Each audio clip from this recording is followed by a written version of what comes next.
प्यारे बच्चों, नमस्कार। मैं मनीषा सक्सेना, सहायक अध्यापिका जीव विज्ञान, राजकीय बालिका इंटर कॉलेज, इंदिरा नगर, लखनऊ। बच्चों, आज हम कक्षा 10 के विषय विज्ञान में अध्याय 8 का अध्ययन करेंगे और इसके भाग 1 का हम आज अध्ययन करेंगे। इस पाठ का शीर्षक है बच्चों, जीव जनन कैसे करते हैं। इस पाठ में जाने से पहले इसके जो प्रमुख शिक्षण बिंदु है, आइए उस पर हम चर्चा कर लें। जो प्रमुख शिक्षण बिंदु आज हम इस पाठ में पढ़ेंगे वो है प्रस्तावना, डीएनए प्रतिकृति, विभिन्नताएं और उसका महत्व, जनन के प्रकार, विखंडन तथा खंडन, पुनरुद्भवन की क्रिया क्या होती है, मुकुलन क्या होता है, बीजाणु समासंग, कायिक प्रवर्धन और उसकी विधियां, और अंत में हम पढ़ेंगे कि ऊतक संवर्धन क्या है। बच्चों, आप सबसे पहले हमको ये जानना चाहिए कि प्रजनन या जनन क्या होता है। बच्चों, प्रजनन या जनन जो है संतान उत्पत्ति की वो क्रिया है जिससे जीव जो है अपनी संख्या को बढ़ाते हैं, अपने समान जैसे जीवों को उत्पन्न करते हैं और अपनी वंश वृद्धि करते हैं। आप देखते होंगे आपके आसपास के जितने भी प्राणी हैं, चाहे वो जंतु हों चाहे वो पौधे हों, वो अपने समान शिशुओं को जन्म देते हैं, अपने समान पौधे बनाते हैं और इस तरीके से अपनी संख्या को बढ़ाते हैं। जितनी भी जैविक क्रियाएं सजीव करते हैं, जैसे कि श्वसन है, पाचन है, उत्सर्जन है, ये सभी बहुत आवश्यक हैं जीवों को जीवित रहने के लिए और उसमें ऊर्जा भी बहुत अधिक लगती है। लेकिन जनन ऐसी प्रक्रिया है जो जीवों के जीवित रहने के लिए आवश्यक नहीं है। तो प्रश्न ये उठता है कि फिर जीव जो है जनन में अपनी ऊर्जा को क्यों व्यर्थ में बर्बाद करें, या हम ऐसे भी पूछ सकते हैं कि फिर जीव जनन क्यों करते हैं। बच्चों, जीव जनन क्यों करते हैं, इसके दो कारण हैं। पहला है अस्तित्व। अगर एकल जीव जनन की क्रिया नहीं करेगा बच्चों, तो वो धीमे धीमे उसकी जाति जो है वो समाप्त हो जाएगी और हमें उसके अस्तित्व का पता भी नहीं चलेगा। और दूसरा है संतुलन के लिए। एक उदाहरण हम लेते हैं जो खाद्य श्रृंखला का है। घास खाता है हिरन और हिरन को शेर। आप जानते हैं कि हमारे जो वातावरण है, जो पर्यावरण है, उसमें एक जीव दूसरे जीव पर अपने भोजन के लिए निर्भर होता है। जैसे घास कौन खाता है? हिरन। हिरन कौन खाता है? शेर। तो अगर हिरन जो है जनन करना बंद कर दे, उसकी संख्या जो है कम होती चली जाएगी और इसका सीधा असर शेर पे पड़ेगा, क्योंकि वो उसका भोजन है और भोजन ना मिलने के कारण फिर शेर की भी संख्या कम होती चली जाएगी। तो इस तरीके से हमारा जो पूरा पर्यावरण में एक पारिस्थितिक संतुलन बना हुआ है वो बिगड़ जाएगा। तो इस तरीके से हमने देखा कि प्रजनन अथवा जनन संतान उत्पत्ति की वह प्रक्रिया है जिसमें प्राणी अपनी वंशवृद्धि करता है। दूसरा है जनन करने वाले जीव संतति का सृजन करते हैं और अपने अस्तित्व का ज्ञान कराते हैं। तो अपने अस्तित्व को बनाए रखने के लिए, अपनी वंश और जाति को बनाए रखने के लिए जो जीव हैं वो जनन की क्रिया करते हैं। अब हमारा अगला टॉपिक है बच्चों डीएनए प्रतिकृति। डीएनए प्रतिकृति मतलब अपने समान एक कॉपी का निर्माण करना। बच्चों, आपने देखा है कि एक जाति के जीव आकृति, आकार और अभिकल्प में समान होते हैं और हम इसलिए हमें वो एक जैसे दिखाई देते हैं। जैसे गिलहरी जो है उसको शिशु होगी वो गिलहरी की तरह ही लगेगी, जो मनुष्य है जो उसका शिशु होगा वो मनुष्य की तरह आकार और आकृति में लगेगा। तो ये क्यों होता है, इसका क्या कारण है? इसका कारण है बच्चों डीएनए। डीएनए का पूरा नाम होता है डीऑक्सीराइबो न्यूक्लिक एसिड। बच्चों, आप जानते हैं कि कोशिका होती है, कोशिका के मध्य में एक केंद्रक होता है और इस केंद्रक में क्या पाए जाते हैं बच्चों? गुणसूत्र। ये गुणसूत्र प्रत्येक जाति में निश्चित होती है इनकी संख्या। जैसे मनुष्य में 23 जोड़ा गुणसूत्र पाया जाता है। ये जो गुणसूत्र हैं बच्चों, ये डीएनए के अणुओं के बने होते हैं और आनुवांशिक गुणों का संदेश होता है इसमें, जो माता पिता से संतानों में जाता है। तो इस तरीके से डीएनए जो है आनुवांशिक लक्षणों के संदेश वाहक का कार्य करते हैं। तो जो जनन है इसमें जो मूल घटना है, ये बहुत इंपॉर्टेंट पॉइंट है कि जनन की मूल घटना क्या है, डीएनए की प्रतिकृति का बनना। डीएनए अपने समान एक प्रतिकृति बनाता है। ये कैसे होता है बच्चों? देखिए, हमारे शरीर में अनेक जैव रासायनिक क्रियाएं होती रहती हैं। डीएनए दो प्रतिकृति बनाता है, एक मूल कोशिका की तरह होती है और दूसरे में कोश की संरचनाएं सृजन करती हैं और एक से दो प्रतिकृतियां बन जाती हैं। ये दो प्रतिकृतियां अलग अलग हो जाती हैं और इस तरीके से दो संतति कोशिकाओं का निर्माण होता है। तो इस तरीके से प्रजनन के लिए जो डीएनए प्रतिकृति का बनना है वो बहुत आवश्यक है। प्रजनन जो है बिना डीएनए प्रतिकृति के अवश्य जो संभव ही नहीं होता है। फिर इसमें देखिए, जो डीएनए की जो प्रतिकृतियां बनती हैं उनका अलग होना आवश्यक है। इसको हम ऐसे भी कह सकते हैं कि ये समान है लेकिन समरूप नहीं है, पूरी तरीके से एक जैसी नहीं होती हैं। इसका कारण ये है कि जो जैव रासायनिक क्रियाएं होती हैं वो पूर्ण रूपेण विश्वसनीय नहीं होती हैं और उनमें कुछ ना कुछ भिन्नता अवश्य आ जाती है। अब ये जो भिन्नताएं हैं उनको हम क्या कहेंगे? जो भी संतति कोशिकाएं बनी वो समान होते हुए भी किसी न किसी रूप में एक दूसरे से भिन्न होती हैं। वो बिल्कुल एक जैसी नहीं होती, उनके कुछ गुण भिन्न होते हैं और इसको हम कहते हैं विभिन्नताएं, वेरिएशंस। फिर इसका महत्व क्या है बच्चों विभिन्नताओं का? इसका महत्व है कि विभिन्नताएं जैव विकास का आधार हैं। अभी जो आपने आगे पुरानी कक्षाओं में पढ़ा होगा जैव विकास के लैमार्क और डार्विन के सिद्धांत, उसमें उन्होंने स्पष्ट कहा है कि जैव विकास का आधार क्या है? भिन्नताएं हैं। यानी कि जो नई जातियों की उत्पत्ति होती है वो विभिन्नताओं के कारण ही होती है। और दूसरा है विभिन्नताएं स्पेशीज की उत्तरजीविता बनाए रखने में उपयोगी हैं। उत्तरजीविता का मतलब होता है बच्चों सर्वाइवल, जीवित रहने की क्षमता। विभिन्नताएं जो हैं वो उत्तरजीविता के लिए भी बहुत अधिक आवश्यक है। इसको हम देखिए एक उदाहरण से समझ सकते हैं।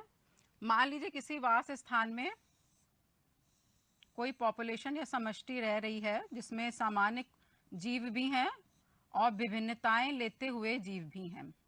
इसको हमने माइनस से दिखाया है। तो मान लीजिए वातावरण में कुछ ऐसे उग्र परिवर्तन होंगे जो ये जो सामान्य कोशिकाएं हैं या सामान्य जीव जो हैं वो नहीं उसको सहन कर पाएंगे और उनकी मृत्यु हो जाएगी। लेकिन अगर विभिन्नताओं वाले ये जो जीव हैं ये सरवाइव कर जाएंगे, ये बच जाएंगे, अपने को जीवित रखने में सक्षम हो पाएंगे और ये जो जाति है ये अपनी वृद्धि करके अपने अस्तित्व को बनाए रखेगी। आपकी किताब में एक बहुत अच्छा उदाहरण दिया है कि शीतोष्ण जल में पाए जाने वाले जीवाणु ग्लोबल वार्मिंग के कारण अधिकांशतः मर जाते हैं, लेकिन अगर उसमें से भी कुछ जीव ऐसे हों जिसमें ऊष्मा प्रतिरोधक क्षमता हो, ऐसे म्यूटेंट हो, तो वो अपना जीवित रहेंगे और अपनी वृद्धि करके उस जाति के अस्तित्व को बनाए रखेंगे। तो इस तरीके से विभिन्नताएं जो हैं नई जातियों की उत्पत्तियों के लिए अति आवश्यक है और स्पेशीज की या जातियों की उत्तरजीविता के लिए भी उपयोगी होती हैं। बच्चों अब हम पढ़ेंगे कि जनन के प्रकार क्या होते हैं। जनन बच्चों दो प्रकार का है, अलैंगिक जनन और लैंगिक जनन। इस भाग में हम अधिकतर अलैंगिक जनन के विषय में पढ़ेंगे। अलैंगिक जनन बच्चों क्या होता है? एकल जीवों के प्रजनन में एक जीव भाग लेता है। इसमें केवल एक जीव भाग लेता है, यानी नर और मादा युग्मक इसमें भाग नहीं लेते हैं और समसूत्री विभाजन के द्वारा नए जीव उत्पन्न होते हैं। नर व मादा युग्मकों का निर्माण नहीं होता, जो मैंने अभी आपको बताया। और जो जीव उत्पन्न होते हैं वो पैतृक जीव के समान होते हैं, बिल्कुल जो जनन कोशिकाएं हैं जो उनके माता पिता की तरह जो होती हैं वो उन्हीं की तरह बिल्कुल समान गुण वाले होते हैं। फिर है अलैंगिक जनन की विधियां जो हम लोग इस भाग में पढ़ेंगे। विखंडन तथा खंडन, पुनरुद्भवन, मुकुलन, बीजाणु समासंग, कायिक परिवर्धन और अंत में ऊतक परिवर्धन। आइए हम लोग एक एक करके इसका अध्ययन करते हैं। पहला है बच्चों विखंडन। विखंडन कोशिकाओं का दो या दो से अधिक भागों में विभाजन विखंडन कहलाता है। जब कोशिका दो या दो से अधिक भागों में विखंडित हो जाती है तो इसको हम विखंडन कहते हैं। ये बच्चों दो प्रकार का हो सकता है। अगर कोशिका जो है वो दो भागों में विभाजित होती है तो इसको हम द्विखंडन कहते हैं, और अगर ये बहुत सारे भागों में खंडित हो जाती, टूट जाती है, तो इसको हम बहुखंडन कहते हैं। इसका देखिए उदाहरण है अमीबा का, द्विखंडन का उदाहरण है अमीबा में। इसमें देखिए अमीबा जो है, इसमें पहले इसका जो ये केंद्रक है ये खिंचता है, लंबा होता है और इसमें विभाजन होता है। यहाँ पे देखिए केंद्रक जो है 2 भागों में विभाजित हो गया। फिर इसके बाद जो कोशिका द्रव है ये भी विभाजित होता है और इस तरीके से हमें एक अमीबा से 2 अमीबा प्राप्त हो जाते हैं। तो ये किसका उदाहरण हुआ बच्चों? द्विखंडन का। अब है बहुखंडन, ये प्लाज्मोडियम में होता है। देखिए इसमें बहुत सारे खंडित भाग हैं, बहुत, एक कोशिका जो है वो बहुत सारे भागों में खंडित हो जाती है और जो अलग अलग इसके जो खंड हैं वो एक नया जीव बना लेंगे। फिर है सरल बहुकोश के जीवों के टुकड़ों में खंडित होकर कुछ प्राणी नया जीव बना लेते हैं। इसका उदाहरण है स्पायरोगायरा और इसको हम कहते हैं खंडन। जैसे ये स्पायरोगायरा के तंतु हैं, ये देखिए इसमें 2 भाग हो गए, इसमें कई कोशिकाएं भी होंगी और ये अलग अलग जो भाग हैं, जो इसके अलग अलग खंड हैं, ये नया जीव बना लेंगे। तो इस तरीके से विखंडन में ये द्विखंडन और बहुखंडन, इसमें अमीबा उदाहरण है और प्लाज्मोडियम उदाहरण है, और ये जो आपका ये खंडन है इसमें स्पायरोगायरा इसका उदाहरण है। अब आगे हम बढ़ते हैं। दूसरा जो इसका अलैंगिक जनन की विधि है वो है पुनरुद्भवन। बच्चों, पूर्ण विकसित जीवों में कभी कभी कोई कारणवश अपने कायिक भाग से नए जीव की निर्माण की क्षमता को पुनरुद्भवन कहते हैं। इसका उदाहरण है ये प्लेनेरिया। देखिए इसमें क्या होता है, प्लेनेरिया का जैसे कई हिस्सों में इसका शरीर टूट गया तो प्रत्येक जो इसका हिस्सा है, जो प्रत्येक खंड है, उससे नया जीव बन जाता है। जैसे यहाँ पे 3 खंड हुए तो प्रत्येक से देखिए नया जीव, इस तरह से एक प्लेनेरिया से जो है 3 जीव हमें प्राप्त हो गए। बच्चों, ये जो पुनरुद्भवन की क्रिया है बहुत ही व्यवस्थित और क्रमबद्ध तरीके से होती है और विशेष प्रकार की कोशिकाओं से होती है और इस प्रक्रिया को हम परिवर्धन कहते हैं। अब अगला जो अलैंगिक जनन की विधि है वो है मुकुलन। जीव के शरीर में किसी भाग पर एक बल्ब जैसी संरचना मुकुल बन जाती है, एक उभार हो जाता है जो पैतृक जीव से अलग होकर पूर्ण विकसित जीव बन जाता है और इसका उदाहरण है ईस्ट और हाइड्रा। ये देखिए हाइड्रा का उदाहरण है। इसमें देखिए ये एक हाइड्रा के शरीर पर एक उभार जैसी संरचना हो गई है, इसको हम क्या कहते हैं? मुकुल। और ये इससे पूरा जीव बन जाएगा, जिसको अगर आप कट करके अलग कर देंगी तो ये एक नया जीव में परिवर्तित हो जाता है। तो इस प्रक्रिया को हम कहते हैं मुकुलन। इसमें मुकुल या बड का बनना आवश्यक होता है। नेक्स्ट है बच्चों बीजाणु समासंग। इसमें देखिए सरल बहुकोश के जीवों में विशिष्ट जनन संरचनाएं पाई जाती हैं जिन्हें बीजाणु कहते हैं, और चूंकि ये समूह में पाई जाती हैं इसलिए हम इसको कहते हैं बीजाणु समासंग। बच्चों, आपने देखा होगा कि बारिश के दिनों में ब्रेड या रोटी पे हरे रंग के पदार्थ जम जाता है। वो पदार्थ किसका होता है? राइजोपस एक कवक होता है, उसका होता है, उसका ये कवक जाल होता है जो तंतु के रूप में होता है। देखिए इस चित्र में दिखाया गया है कि राइजोपस में बीजाणु समासंग कैसे होता है।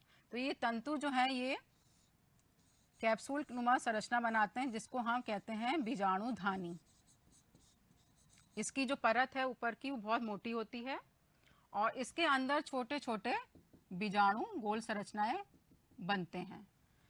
ये जो बीजाणुधानी की मोटी परत है ये उसको प्रतिकूल परिस्थितियों में इसकी सुरक्षा करती है और जैसे ही परिस्थितियां अनुकूल हो जाती हैं, जैसे नमी आदि, तो ये जो है इसकी ऊपर वाली भित्ति फट जाती है और इससे बहुत सारे बीजाणु निकल जाते हैं और प्रत्येक बीजाणु अपना एक नया जीव बना लेता है। तो इस तरीके से बीजाणु समासंग भी जो है एक अलैंगिक जनन की विधि है। इसके बाद बच्चों आता है टॉपिक कायिक प्रवर्धन। कायिक प्रवर्धन बच्चों पौधों में होता है और उसके कायिक भागों, वेजिटेटिव पार्ट्स जो होते हैं जैसे जड़, तना और पत्तियां, इससे जो है हम नया पौधा उत्पन्न करते हैं। इसमें देखिए कुछ प्राकृतिक विधियां हैं, जैसे उदाहरण है तने द्वारा आलू में। ये देखिए आलू है, इसमें ये बड होती है, इसमें इसको आप आँख भी कहते हैं। अगर इस वाले हिस्से को काट के आप अलग बो दें जमीन में तो एक नया पौधा आलू का निकल आता है। ऐसे ही पत्तियों द्वारा ब्रायोफिलम में, ये बच्चों देखो ये ब्रायोफिलम की पत्ती है, इसमें इसके किनारे पर छोटी छोटी पर्ण कलिकाएं बन रही हैं। ये पर्ण कलिकाएं जो हैं इनमें देखिए आपको जड़ें भी दिख रही होंगी। तो ये पर्ण कलिकाओं को अलग करके जब हम इसको गमले में बो देंगे तो ब्रायोफिल्म का नया पौधा आपको प्राप्त हो जाएगा। इसी तरीके से जड़ों में किसमें होता है, शकरकंदी में। तो इस तरीके से ये प्राकृतिक विधियां हैं जो स्वतः ही पौधों में अपने आप ही होती रहती हैं कायिक जनन की, जैसे तने द्वारा आलू में, पत्तियों द्वारा ब्रायोफिल्म में और जड़ों से शकरकंदी में। अब आती हैं कृत्रिम विधियां। कृत्रिम विधियां जो मनुष्य खुद करता है, अपने स्वतः अपने हाथों से करता है। पहला है इसमें कलम। कलम का उदाहरण है गुलाब और गन्ना। इसमें क्या होता है बच्चों, जैसे एक हमने तना लिया और हमने इसको काट के दो हिस्से कर दिए। हिस्से में प्रत्येक में जो है पार्श्व कलिकाएं अवश्य होनी चाहिए। तो ये जो है जो हिस्से हैं इसको अगर आप जब जमीन में गाड़ देंगे तो इससे नया पौधा बन जाएगा। ठीक है, तो इस तरीके से ये जो कलम लगाना है बहुत ही कॉमन है गुलाब में और गन्ने में। इसके बाद है रोपण। रोपण में क्या करते हैं बच्चों, हम लोग दो अलग अलग तने लेते हैं और उसको एक दूसरे के ऊपर रख देते हैं, उसको बांध देते हैं। फिर थोड़े दिनों में ये पूरा एक समान तना बन जाता है, संवहन ऊतक आपस में मिल जाते हैं और हमें दो तरह के पौधों के गुण एक पौधे में प्राप्त हो जाते हैं। इसका उदाहरण है बच्चों आम। फिर है दाब लगाना। इसका उदाहरण है चमेली।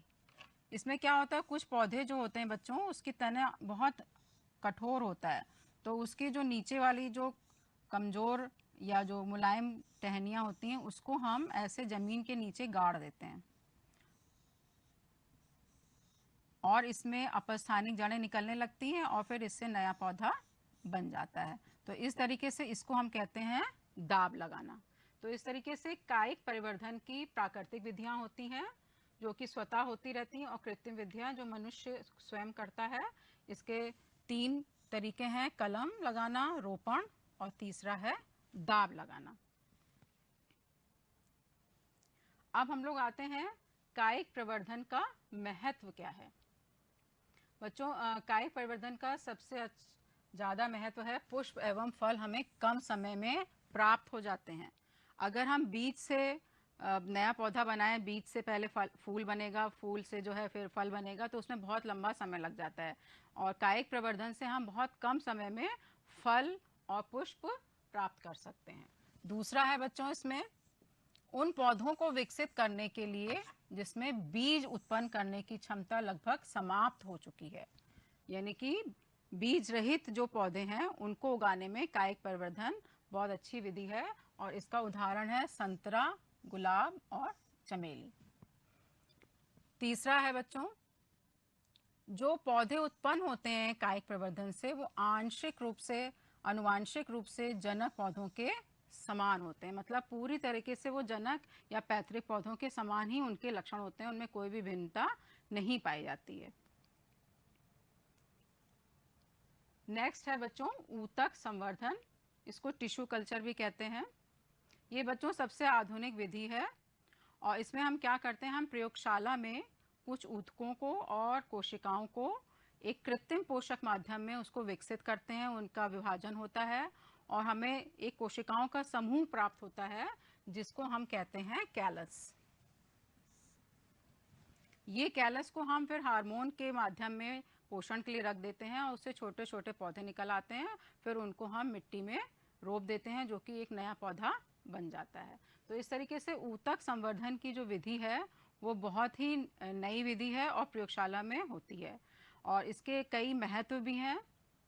पहला महत्व है कि एकल पौधे से अनेक पौधे संक्रमण मुक्त परिस्थितियों में उत्पन्न किए जा सकते हैं।